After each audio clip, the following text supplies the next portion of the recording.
Now let's proceed to the characters of the Spiderwick.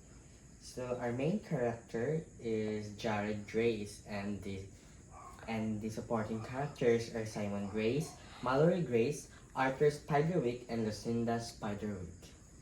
Now here is Jared Grace. So Jared Grace is the adventurous and curious middle child who discovers the field guide. He often gets into trouble but is brave and determined. So nganong dili man Spiderwick yung apelyido, so we will know it later on. And the author of the field guide, so ganong gitawag siya adventure of the Chronicles of Spiderwick or the Spiderwick Chronicles.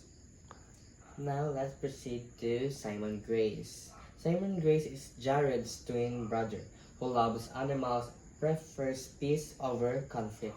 He often acts as the voice of reason. So, si Jared Grace is an adventurous and curious middle child, while si Simon Grace is who loves animal, prefer peace over conflict. So, kabaliktaran sila, no? Nadyo'y, twins sila, pero kabaliktaran sila traits. But they often get along.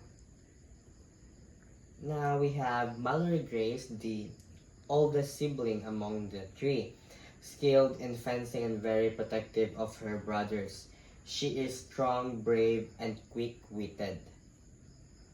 Now, ganong gitawag man siyang Spiderwick. So, Arthur Spiderwick is the author of the Spiderwick Field's Guide to the Fantastical World Around You. So, siya ang author sa book na nakita ni Jared Grace na padulong siya ay murag way siya to the fantastical world around you.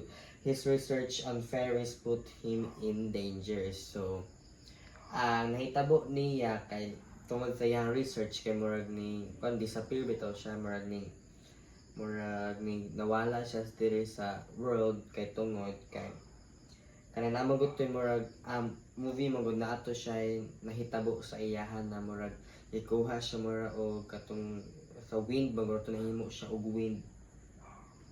Now here is Lucinda Spiderwick. So nagtigulang na siya ginalat sa iyang father na si Arthur Spiderwick. So Arthur's daughter who warns the Grace children about the dangers of the fairy world. So siya ang gawarn na dangerous tong guide na nakitaan ni Jared Grace. Now, we also have a magical creatures and villains. First is a Thimbletak, a small brownie-like creature who lives in the Spiderwick estate. He is friendly but can turn mischievous when angry. Next, we had a Red Cap. A Red Cap is a violent goblin who serves Molgrath. So, the Red Cap is the sidekick of the Molgrath. Siya ang murag alalay bitaw sa Molgrath sa mga wicked na mga plans nila. Next is the Hogsquill, a mischievous goblin who helps the Grace siblings.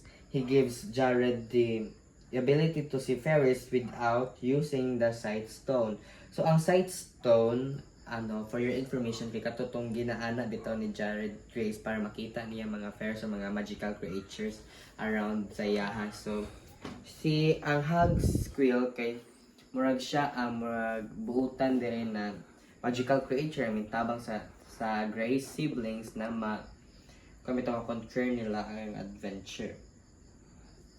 Now let's move on to the summary of the Spiderwick Chronicles. So the Spiderwick Chronicles follows siblings Jared, Simon, and Mallory Grace, who move into the old Spiderwick state and discover a hidden world of magical creatures. Jared finds Arthur Spiderwick's Field Guide, a book that reveals the secret of fairies, goblins, and other mystical beings. However, their discovery attracts the evil ogre Molgarath, who wants the book's knowledge for himself. And at the siblings navigate dangerous encounters with goblins, trolls, and other creatures. They work together to protect the field guide and stop Molgarath.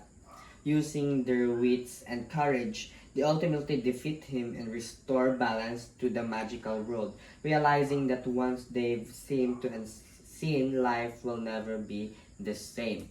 So without kano ang Jared's sibling without power kay murag na overcome niya po nila ang villains just because of their wit and courage. So mao na ang main factor na naka-defeat ka Mulgaret kay si Mulgaret kay easy to kama siya easy to fool, easy to kuan bitaw kanang imuha misguide ni Mulgaret. So mo nagigamit nila to as a weapon against the evil creatures, and that will be all my part. Thank you for listening.